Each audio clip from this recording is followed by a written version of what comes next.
राजा रानी की अनोखी परीक्षा। बहुत समय पहले भारत के एक राज्य में राजा वीरेंद्र सिंह और रानी सौम्या का शासन था।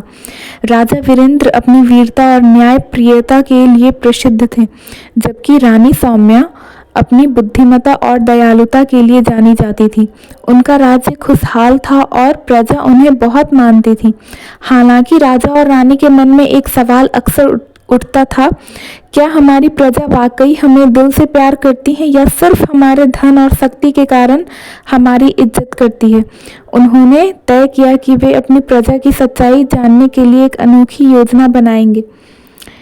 एक दिन राजा और रानी ने अपनी राजगद्दी छोड़ने का नाटक किया। उन्होंने घोषणा की कि वे अब साधारण जीवन जिएंगे और राज्य का कामकाज अपने मंत्री को सौंप देंगे। वे सादा कपड़े पहनकर और बिना किसी धन दौलत के एक आम आदमी की तरह अपने ही राज्य में घूमने लगे।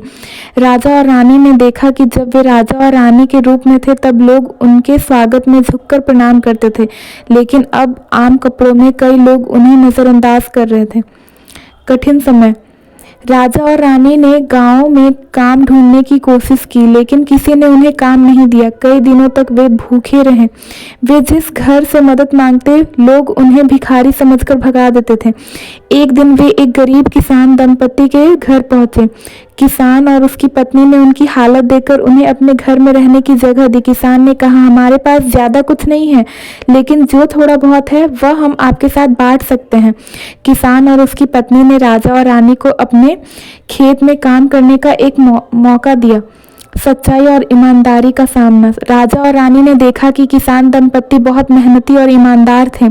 एक दिन जब किसान को राजा और रानी के बारे में सच पता चला तो वह और उसकी पत्नी घबरा गए। उन्होंने माफी मांगी, महाराज, हमें नहीं पता था कि आप कौन हैं। हमने आपके साथ साधारण व्यवहार किया, कृपया हमें क्षमा कर दें। राजा वीरेंद्र मुस्कुराए और बोले, तुमने जो किया वह हमारी आंखें खोलने के लिए काफी था। तुमने अपनी गरीबी के बावजूद हमारा साथ दिया। यह तुम्हारी दयालु दिल और सच्ची भावना को दिखाता है। राजा और रानी अपने राज्य में वापस लौटे। उन्होंने देखा कि बहुत से लोग उन्हें साधारण रूप में आने पर घमंडी और असंवेदनशील हो गए थे। इस अनुभव ने उन्हें सिखाया कि हर इंसान का मूल्य उनकी स्थिति या शक्ति से नहीं बल्कि उसकी सच्चाई और अच्छाई से होता है। राजा वीरेंद्र ने एक बड़ा समारोह आयोजित किया और किसान दंपत्ति को सम्मानित किया। उन्होंने घोषणा की, इस राज्य का असली आधार शक्ति और धन नहीं बल्कि दयालुता और ईमानदारी है। आज से हमारे राज्य में हर व्यक्ति को उसकी अच्छाई के लिए जाना जाएगा, न किसी संपत्ति और पद के लिए। राजा और रानी ने अपने अनुभव से सीखा कि सच्ची सेवा और सम्मान वे हैं जो दिल से किए जाएं। उन्होंने अपनी प्रजा को भी यह संदेश दिया कि किसी की मदद करने के लिए अमीर या ताकतवर होना जरूरी नहीं बल्कि बड़ा दिल होना जरूरी है। दयालुता का महत्व। किसी की मदद करने के लिए पैसा या पद जरूरी नहीं होता है, केवल सहानुभूति और सच्चाई चाहिए। सच्चाई और ईमानदारी। जीवन में स्थिति से ज्यादा महत्व उनके चरित्र और कर्म का है।